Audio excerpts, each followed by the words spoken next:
ہر حدیث و آیت تجھے یہ سبق دیتی ہے کہ مرد عارف وہ ہے جو دین میں قوی و ثابت قدم ہے۔ اگر تجھے آرزوئے بہشت ہے تو آرزوئے نفس کے در پہ مت ہو۔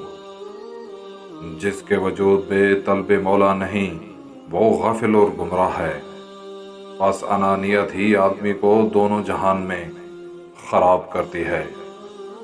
اگر تو چاہتا ہے حضرت محمد صلی اللہ علیہ وآلہ وسلم تجھ سے راضی رہیں تو ترک دنیا اختیار کر کے شریعت محمد کی پاسداری میں کوشش کر۔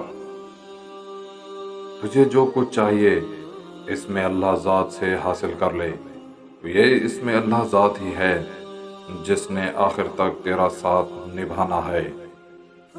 مردہ دل مردار دنیا کے طالبوں کو کیا پتا، اللہ کا دیدار کرنے والوں کو اپنی بھی خبر نہیں ہوتی۔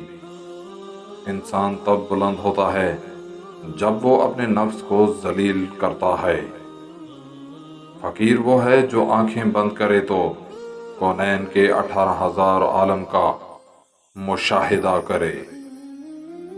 دنیا دو قسم کی ہے، ایک حلال کی اور ایک حرام کی، اور یہ دونوں بری ہیں کہ حلال پر حساب ہے اور حرام پر عذاب ہے۔ وہ چیز کبھی آزمائش میں ہی آتی کہ جس کی خواہش نہ کی گئی ہو اور نہ ہی بالکل ترک کیا جائے۔ نفس سے ہوشیار رہو، خدا اس کے شر سے محفوظ رکھے۔ نفس دشمن ہے، اس کی طلب پوری نہ کر، تیرے لیے اس کی موت اس کی زندگی سے بہتر ہے۔